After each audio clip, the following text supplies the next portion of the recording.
Hello everyone, welcome to Advait education. तो चलो देखो, आज हम लोग बुलेट पॉइंट में कॉन्सेप्ट नंबर 6 समझेंगे। और इसमें क्या समझेंगे हम लोग? Concept of harmonics in induction motor. ठीक है, यहां से भी बहुत सारा क्वेश्चन आता है और बहुत आसान क्वेश्चन आता है ये हार्मोनिक्स वाले कॉन्सेप्ट से। तो हम लोग फास्ट और कुछ शॉर्ट में इसको समझने की कोशिश करेंगे।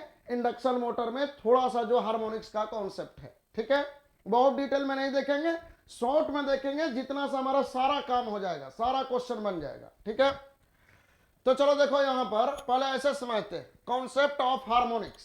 देखो यहां पर जो इंडक्शन मोटर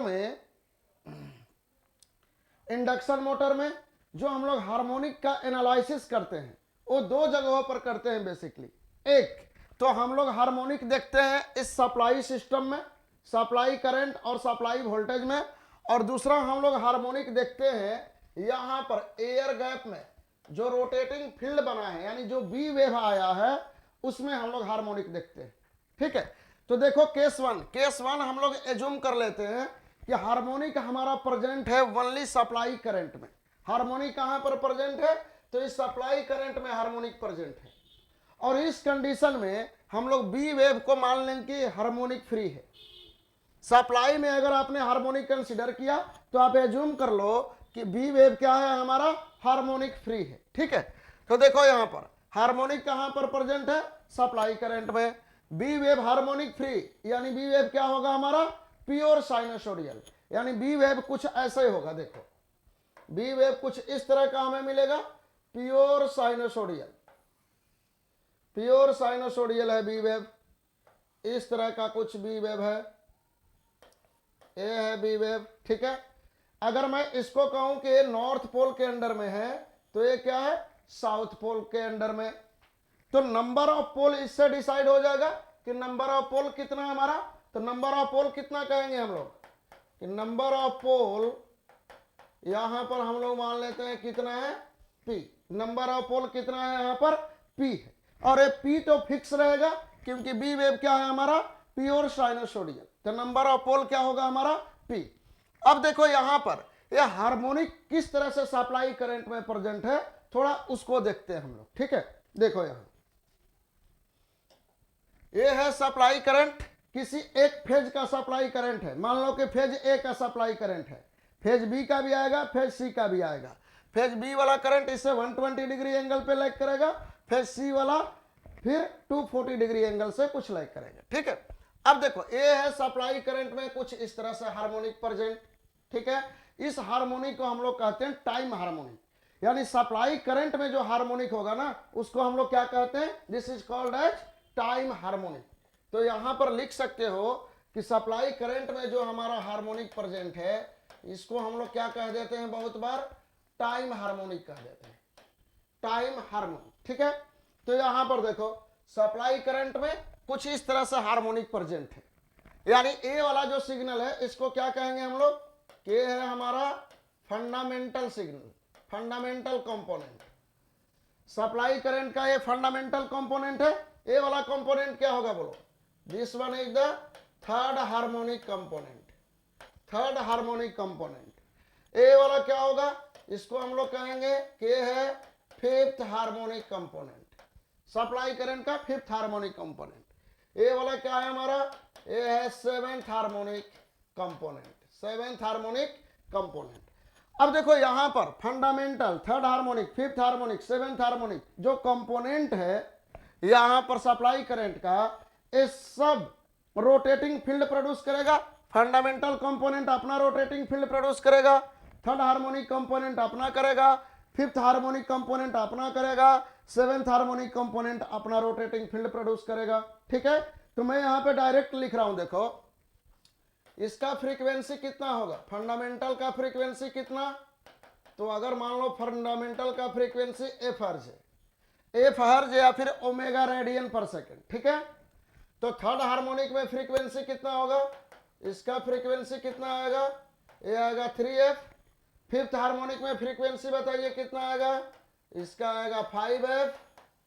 और सेवेंथ हार्मोनिक में फ्रीक्वेंसी कितना आएगा? तो ये आएगा 7 इंटू एफ हर्ज, इतना।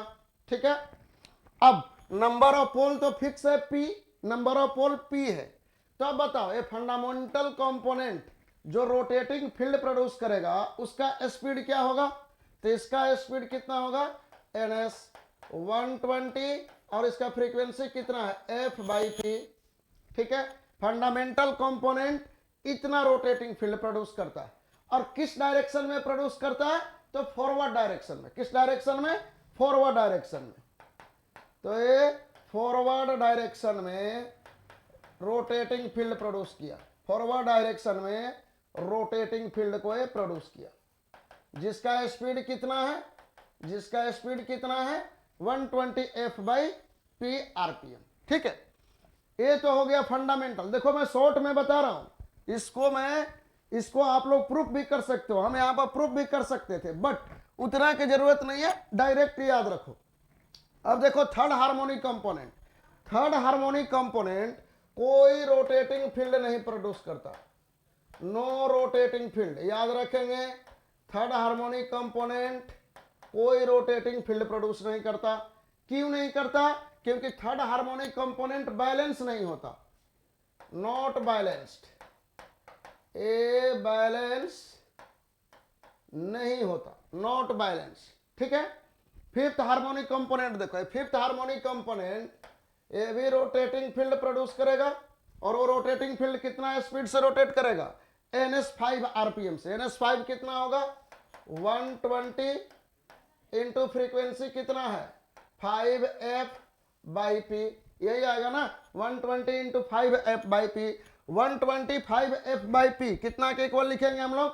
5ns के इक्वल लिखेंगे, यानी यहां पर जो ns5 आएगा ये कितना आएगा? 5ns। यानी फिफ्थ हार्मोनिक कंपोनेंट जो रोटेटिंग फील्ड प्रोड्यूस करता है उसका स्पीड फंडामेंटल के रोटेटिंग फील्ड के स्पीड के 5 टाइम्स ज्यादा होता है। एक चीज और याद रखना है कि जो फिफ्थ हार्मोनिक कंपोनेंट है करंट का, ये बैकवर्ड रोटेटिंग फील्ड प्रोड्यूस करता है। कौन सा? तो ये करता है backward rotating field produce, backward rotating field ए प्रोड्यूस करता, it produces the backward rotating field fifth harmonic component. Seventh harmonic component देखो, ये भी रोटेटिंग फील्ड प्रोड्यूस करेगा, जिसका स्पीड कितना? 120 इंटू फ्रीक्वेंसी कितना है? 7f/p, इतना आएगा ना, 120 इंटू 7f/p, यानी ns7 कितना होगा? इसको हम लोग कहेंगे कि ये है 7 time of ns, 7 time of ns। और सेवेंथ हार्मोनिक कंपोनेंट जो हमारा रोटेटिंग फील्ड प्रोड्यूस करता है वो होता है फॉरवर्ड रोटेटिंग फील्ड। तो ए प्रोड्यूस करता है फॉरवर्ड रोटेटिंग फील्ड। इतना याद रखेंगे हम लोग टाइम हार्मोनिक्स में, इसको याद रखना तो बहुत मुश्किल काम नहीं है, ये याद रहेगा ना। तो इसको हम लोग इसी तरह से यहां पर याद रखेंगे। फंडामेंटल कंपोनेंट फॉरवर्ड डायरेक्शन में रोटेटिंग फील्ड, थर्ड हार्मोनिक कोई रोटेटिंग फील्ड नहीं, fifth harmonic rotating field produce करेगा बैकवर्ड डायरेक्शन में, कितना स्पीड से रन करेगा? 5ns रोटेटिंग फील्ड का स्पीड होगा। Seventh harmonic rotating field produce करेगा इन फॉरवर्ड डायरेक्शन, कितना स्पीड से? वो 7 टाइम ऑफ ns। ns क्या है? Speed of rotating field for fundamental component. ठीक है, तो ये तो हम लोग देखे कहां पर? टाइम हार्मोनिक्स, यानी जो सप्लाई करंट और वोल्टेज में जो हमारा हार्मोनिक्स है उससे रिलेटेड कॉन्सेप्ट। अब दूसरा केस ये भी तो बन सकता है, अनदर केस ये वाला भी बन सकता है कि अगर हार्मोनिक मान लिया जाए कि बी वेव में है, हार्मोनिक किस में है? बी वेव में। तो जब बी वेव में हार्मोनिक कंसीडर करेंगे तो सप्लाई को हम लोग प्योर साइनोसोडियल मान लेंगे, यानी सप्लाई में ओनली फंडामेंटल कंपोनेंट हम लोग एज्यूम कर लेंगे। ठीक है, तो सप्लाई करंट कुछ इस तरह का बन जाएगा किसी एक फेज का। तो फ्रीक्वेंसी कितना फिक्स हो गया बताओ? सप्लाई फ्रीक्वेंसी हमारा फिक्स हो गया ओमेगा रेडियन पर सेकेंड या फिर एफ हर्ज। सप्लाई फ्रीक्वेंसी क्या हो गया? हमारा फिक्स हो गया, क्योंकि सप्लाई में ओनली फंडामेंटल कंपोनेंट है। अब बी वेव में देखो, यहां पर अगर मैं मान लूं कि बी वेव में थर्ड हार्मोनिक कंपोनेंट है, अभी हम लोग क्या कह रहे हैं कि हार्मोनिक केवल किस में है, तो हार्मोनिक ओनली है हमारा किसमें, बी वेव में। तो जैसे बी वेव में थर्ड हार्मोनिक कंपोनेंट है, तो थर्ड हार्मोनिक कंपोनेंट को आप कैसे दिखाओगे बोलो। थर्ड हार्मोनिक कंपोनेंट को हम लोग ऐसे दिखाएंगे, जैसे ये मान लो कि फंडामेंटल बी वेव है, this one is the fundamental B wave, ये फंडामेंटल है, फंडामेंटल बी वेव। अब इस फंडामेंटल बी वेव को देख के बताओ कितना पोल नजर आ रहा, दो पोल नजर आ रहा, एक नॉर्थ पोल है और एक साउथ पोल है। तो फंडामेंटल बी वेव में टोटल नंबर ऑफ पोल हम लोग मान लेते हैं पी है, कितना, number of pole for fundamental B wave. Fundamental B wave में नंबर ऑफ पोल कितना है, पी है, पी नंबर ऑफ पोल, ठीक है। और पी का वैल्यू यहां पर कितना दिख रहा है हमारे एग्जांपल में, 2 दिख रहा है। अब सोचो इसमें थर्ड हार्मोनिक कंपोनेंट है, थर्ड हार्मोनिक को कैसे दिखाएंगे, फंडामेंटल के एक हाफ साइकिल में थर्ड हार्मोनिक का कितना, 3 हाफ साइकिल, ये थर्ड हार्मोनिक है। इसी तरह से यहां पर भी फंडामेंटल के एक हाफ साइकिल में थर्ड हार्मोनिक का 3 हाफ साइकिल, ठीक है। अब देखो ये है third harmonic component, third harmonic component है। इससे नंबर ऑफ पोल बताओ, अगर इस नंबर ऑफ पोल यहां पर n1 माने पोल, तो यहां पर s1, यहां पर n2, यहां पर s2, यहां पर n3 और यहां पर s3। कितना नंबर ऑफ पोल दिख रहा है थर्ड हार्मोनिक को देखने के बाद बताइए, 1 2 3 4 5 6, यही दिख रहा है ना। यानी number of pole for third harmonic कितना दिख रहा है हमारे पास, ये दिख रहा है 6 दिख रहा है। 6 को कैसे लिखोगे, 2 इंटू 3, 2 क्या है, 2 का वैल्यू तो p के इक्वल है ना, यानी हम लोग क्या लिखेंगे, 3 इंटू पी। अब आप एक चीज पूछोगे कि सर ये कैसे हो गया, एक ही मशीन में फंडामेंटल के लिए 2 पोल, थर्ड हार्मोनिक के लिए ये यहाँ पर 6 पोल, एक ही मशीन में नंबर ऑफ पोल चेंज होते रहेगा क्या, थर्ड हार्मोनिक के लिए कुछ और, फिफ्थ हार्मोनिक के लिए कुछ और, सेवेंथ हार्मोनिक के लिए कुछ और नंबर ऑफ पोल, ऐसा संभव है, तो नहीं, ऐसा संभव नहीं है।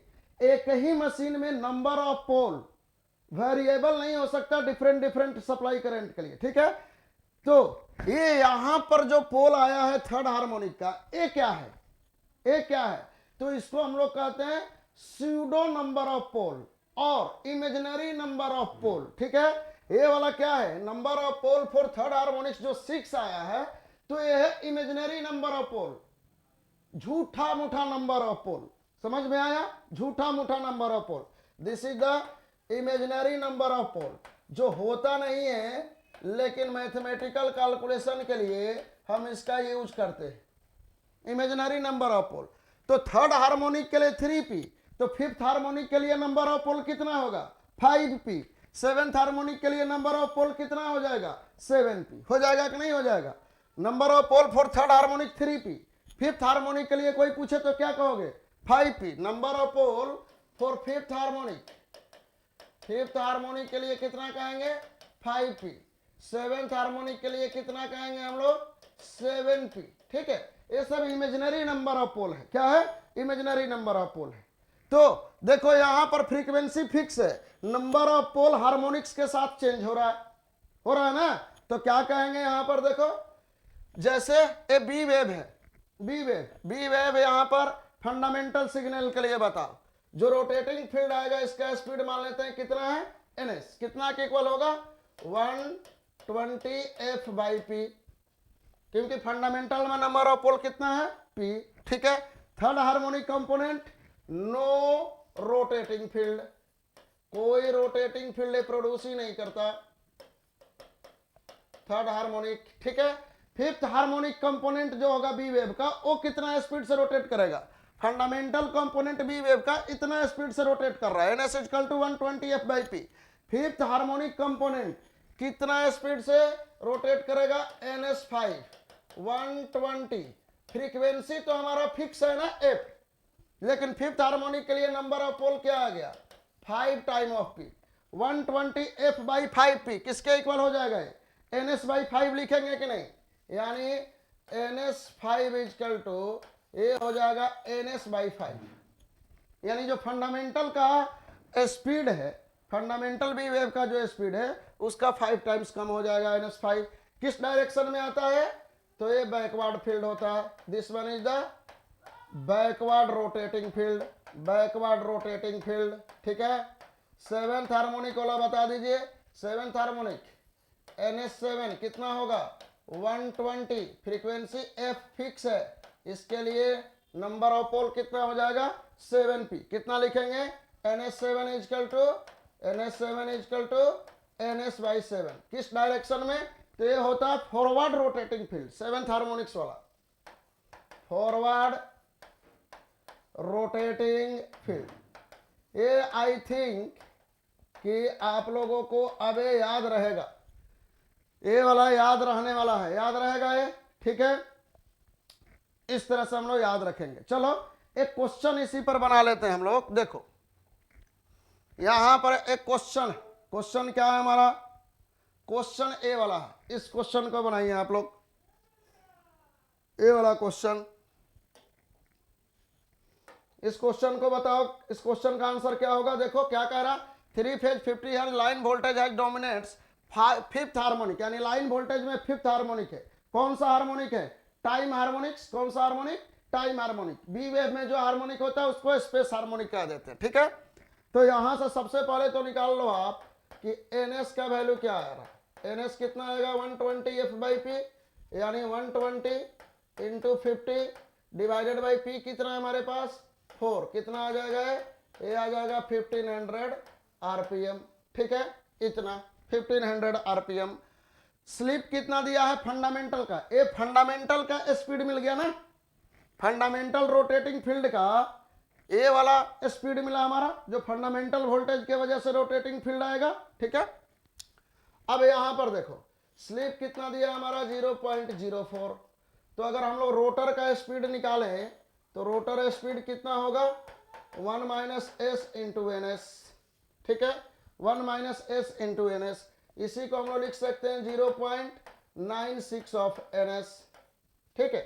अब फिफ्थ हार्मोनिक के वजह से क्या पूछा हुआ है यहां पर, स्लिप क्या होगा फिफ्थ हार्मोनिक के वजह से, तो slip due to fifth harmonic क्या कहेंगे NS5 minus NR by NS, यही कहेंगे ना हम लोग, इतना कहेंगे हम लोग। अब देखो यहां पर माइनस NR लिखेंगे कि प्लस NR, जैसे रोटर है, ध्यान से समझना, ये है रोटर, रोटर कुछ रोटेट कर रहा है इस डायरेक्शन में NR स्पीड से, ठीक है। Fifth harmonic component backward rotating field होता है, यानी जिधर रोटेट करेगा रोटर उसके अपोजिट डायरेक्शन में होगा फिफ्थ हार्मोनिक कंपोनेंट। तब NS5 को अगर हम लोग पॉजिटिव ले रहे हैं तो इसके रिस्पेक्ट में NR क्या चला आएगा, निगेटिव आ जाएगा, NR निगेटिव आ जाएगा, यानी यहां पहले से निगेटिव एंड निगेटिव क्या हो जाएगा पॉजिटिव, ठीक है। और NS5 कितना होगा हमारा 5 टाइम ऑफ NS, क्योंकि सप्लाई में फ्रीक्वेंसी कह रहा है, तो हम लोग इसको मान के चलेंगे कि टाइम हार्मोनिक्स का कॉन्सेप्ट है, किसका है, टाइम हार्मोनिक का कॉन्सेप्ट है। टाइम हार्मोनिक में NS5 5NS और NR कितना आया है हमारा, NR यहां पर आया है 0.96 इंटू NS डिवाइडेड बाई, यहां पर भी NS5 आएगा डिवाइडेड बाई 5NS, ये देख लेना आप लोग, ये 1.2 के कुछ क्लोज आएगा। Slip due to fifth harmonic is 1.2, यानी यहां पर आंसर क्या मिल जाएगा हमारा 1.2, ठीक है। देखो यहां पर कंफ्यूज मत होना कि प्लस क्यों लिए, फिफ्थ हार्मोनिक के वजह से जो रोटेटिंग फील्ड आता है वो बैकवर्ड डायरेक्शन में होता है, यानी जिस डायरेक्शन में रोटर रोटेट कर रहा है उसके अपोजिट डायरेक्शन में फील्ड रोटेट करेगा, इसीलिए यहां पर माइनस NR रखेंगे, ठीक है। तो माइनस पहले से था और minus NR, minus minus plus हो गया, ठीक है। चलो ओके, थैंक यू आप लोगों को।